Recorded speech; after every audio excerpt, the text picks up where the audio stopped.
മുത്തുനബി സല്ലല്ലാഹു അലൈഹി വസല്ലം തങ്ങൾ പഠിപ്പിച്ചതാണ് രണ്ട് ഹദീസ്. ഒരു ഹദീസിൽ കാണാം, മാ മിൻ മയ്യിത്തിൻ, ഏതൊരു മയ്യിത്തായ മനുഷ്യൻ, അതാ ആ മയ്യിത്തിന്റെ പിന്നിൽ നിന്ന് 100ഓളം വരുന്ന മുസ്ലിമീങ്ങൾ മയ്യിത്ത് നിസ്കരിച്ചാൽ, മയ്യിത്ത് നിസ്കരിക്കാൻ എത്ര ആളുകളുണ്ട്?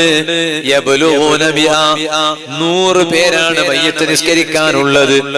എന്നാൽ മുത്തുനബി സല്ലല്ലാഹു അലൈഹി വസല്ലം തങ്ങൾ പറഞ്ഞു, ഈ മയ്യിത്തിന്റെ മേലെ നിസ്കരിക്കാൻ നിന്ന 100 ആളുകളും നാളെ റബ്ബിന്റെ കോടതിയിൽ ഈ മയ്യിത്തിന് ശുപാർശ ചെയ്യും, ശഫാഅത്ത് ചെയ്യും. അങ്ങനെ ഈ മയ്യിത്തിന് വേണ്ടി ഇവർ ശഫാഅത്ത് ചെയ്താൽ ഇല്ലാ ശുഫിഉ ഫീഹി, ആ മയ്യിത്തിന്റെ പേരിൽ ഇവർ ചെയ്ത ശഫാഅത്ത് അല്ലാഹു സ്വീകരിക്കും. മുഹമ്മദുർ റസൂലുള്ളാഹി